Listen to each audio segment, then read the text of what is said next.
Hey everyone, it's November 20th, and that means that if today's your birthday, you shared with mass murderer David Malcolm Gray, perpetrator of the Aramoana massacre in New Zealand in 1990, in which he killed 13 victims, and that's the only photo I was able to find of him right over there.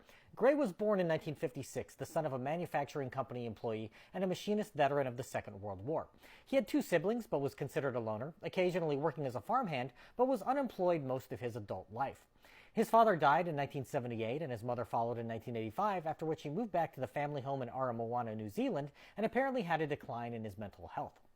Gray enjoyed reading and was a regular at the local bookstore, buying many military books and issues of Soldier of Fortune magazine, red flag number 1. In 1990, he was involved in an incident where he threatened an employee of the store with a shotgun and was banned, red flag number 2. He had an ongoing series of conflicts with his neighbor, including accusations that he had been killing the man's pets, and in November of 1990, the two had an argument when the man's daughter walked across Gray's yard. After yelling at his neighbor, he went inside his home and retrieved a rifle.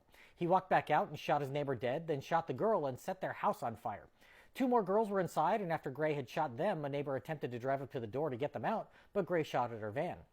He began shooting indiscriminately, aiming at anyone who came to help with the blaze, shooting men and women, adults and children, anyone he saw. Gray then entered another neighbor's home and shot the owner and a friend who happened to be there. One woman who was shot in the stomach had recently had a hip replacement and was unable to walk. She crawled back to her home and called the emergency line, later receiving a medal for bravery and risking her life to get home and call for help. Police in New Zealand are not normally armed, but the first who responded had handguns and a rifle, which they borrowed from a neighbor. One of the officers was shot in the head when he thought Gray was surrendering himself, and a roadblock was deployed on the only road out of town as a standoff ensued. The Special Tactics Group, New Zealand's version of SWAT, caught a commercial flight from Christchurch first thing in the morning and had trouble getting their guns aboard the aircraft. The Air Force also responded as the Special Tactics Group went house to house to search for Gray. They found a few surviving victims who were hiding and finally caught a glimpse of Gray in a shed. He shot at officers as they surrounded his hiding place before he ran out of the building. Officers shot him 5 times, but he initially survived and even struggled when being handcuffed, breaking one set of zip ties used to restrain him. Medical treatment was given to Gray, but he died from loss of blood a half hour later. Inside the shed, they discovered an arsenal of weapons and ammunition. All told, 13 victims lay dead due to Gray's actions, ranging in age from 6 to 71, with another 3 wounded.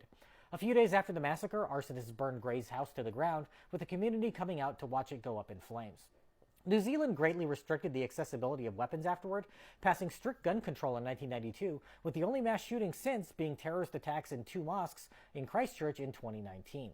Gray and the Aramoana massacre have been the subject of numerous books and movies, as well as a song by the Chills called Strange Case. If this is your birthday, I hope you have a great day. Leave me a comment so I can wish you a happy birthday. If you know someone whose birthday it is today, send them this video so they can find out all about the birthday twin. And to David Malcolm Gray, I say, happy birthday, you bastard. And this is badass Eva Helen Dixon, who risked her life to make sure that the authorities were alerted to what was going on there.